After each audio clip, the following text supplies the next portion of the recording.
Hey guys, it's the Annotator. Let's talk about Marriage Story, Noah Baumbach's 10th and best film.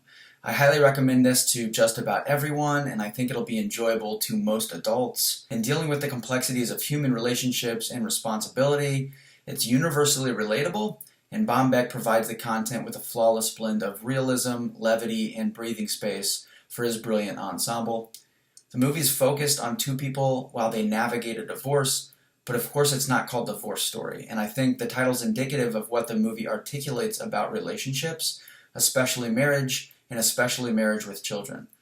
The story doesn't really begin or end with the divorce. The plot does, but the story is considerably deeper than that, and in writing with authenticity about the process of divorce, the story reminds us that the word marriage isn't solely defined as the legal union of two people. It's also simply a union. Being parents to a kid isn't something that ends if the parents separate. There's a marriage of duty to and consideration for a person whose well-being is reliant on your partnership. A Marriage Story was nominated for 6 Academy Awards, including Best Picture. It's been nominated for hundreds more awards, and it's been listed in innumerable critics and institutions' top 10 lists. And while that's no guarantee that I'll agree about a film's general quality, in this case I do agree, and I don't want to be redundant. So, beyond stating that Adam Driver and Scarlett Johansson both absolutely crush in this movie, I wanted to focus on two examples of Baumbach's writing that blew me away and largely made watching it such an emotionally engaging and resonant experience. First are the letters, which, it's almost lazy to dote on how perfect the letters are because everybody agrees that they're perfect. The film opens with dueling montages of Driver's Charlie and Johansson's Nicole as they read in voiceover love letters that they've written about each other. It's a beautiful way to establish their relationship, their personalities, and their circumstances, and I'd be baffled if it doesn't hook the audience right away.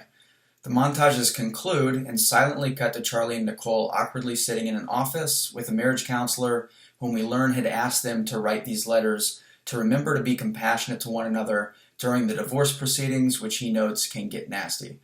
This opening to me is one of the all-time greats. Baumbach wants to tell a story about two people divorcing, and he knows it's going to get uncomfortable and that the story needs to humanize them quickly so we sympathize and identify with both sides. And meanwhile, he has to give us years' worth of backstory so we understand what's led up to their divorce, despite designating 95% of the film's runtime to the actual divorce.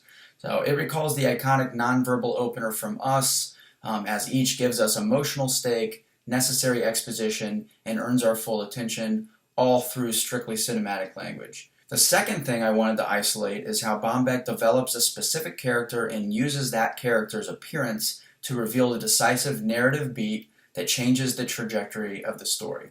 And this character has less than 5 minutes of total screen time. So early in the film, Nicole and Charlie are looking for lawyers. Charlie, who's reluctant to hire a lawyer at all, meets with the top male-representing divorce attorney in LA, played by Ray Liotta. In a single scene, it's clear that Liotta's character wants to charge at the case aggressively and diminish Nicole's standing to benefit Charlie's split of custody of their son. Now, Liotta's a lion. He's also incredibly expensive.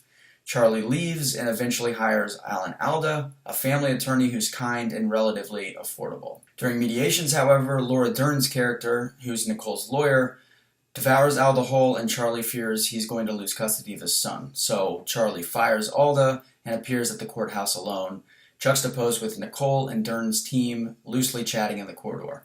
Seems pretty dire for Charlie. And then Liotta and his assistant pop into frame and charge down the hallway.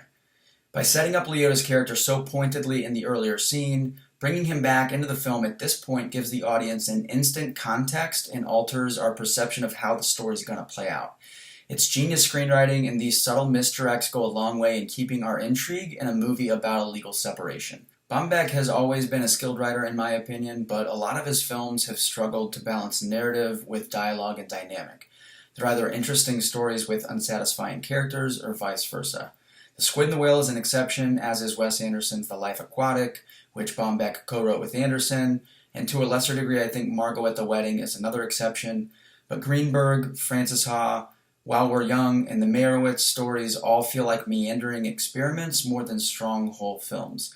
And Marriage Story feels like Baumbach at some kind of epiphany, all his best attributes mixed together flawlessly in a way that's self-elevating. Grade for all writing categories is a double plus, cinematography plus, directing and editing double plus, score a plus, and null for VFX.